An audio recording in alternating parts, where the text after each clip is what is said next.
Il l'a attendu. Le premier jour, comme s'il s'agissait d'un jour normal. Avec confiance, avec calme. Mais ce soir-là, personne n'est rentré. La nuit est tombée, et la porte est restée close. 2 jours, puis 3, et toujours ce silence. Alors, inquiet, écœuré, il s'est couché juste là, contre le portail. Comme s'il voulait devenir lui-même la serrure qui retient la tente. Le temps s'est mis à filer, les semaines sont passées. Et lui, il n'a pas bougé. Il se souvenait d'un parfum, d'un rire, d'une promesse. Et parfois, il posait doucement sa tête contre la porte, comme pour l'écouter respirer. Comme si elle allait soudainement lui répondre. Même sous la pluie, même quand le vent glacé balayait la rue.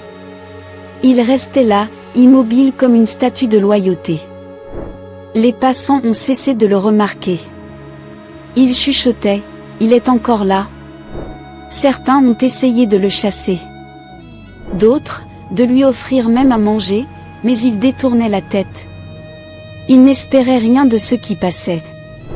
Il attendait en silence une seule personne, sa maîtresse. Celle qu'il avait aimée. Celle qui avait disparu un fameux jour, sans un mot. Et depuis, il n'avait pas quitté cet endroit. Les jours passaient. Et lui, il maigrit. Ses côtes devenaient visibles. Ses yeux, plus ternes. Mais son regard, restait tourné vers cette porte. 30 jours, 30 nuits, toujours ce portail. Toujours cet espoir. Et puis un jour, une voiture s'est arrêtée. Quelqu'un en est descendu. Pas vraiment debout. Plutôt roulé dans un fauteuil. Des mains tremblantes, des yeux pleins d'eau. Lui, il l'a reconnu. Avant même de voir son visage. Il a tenté de se lever. Ses pattes ont tremblé. Mais il a trouvé la force. Il a gémi, et s'est blotti contre ses jambes, comme avant. Elle l'a pris dans ses bras, avec tout ce qu'il restait de force et d'amour. Comme si le temps ne comptait plus. Comme si rien n'avait changé.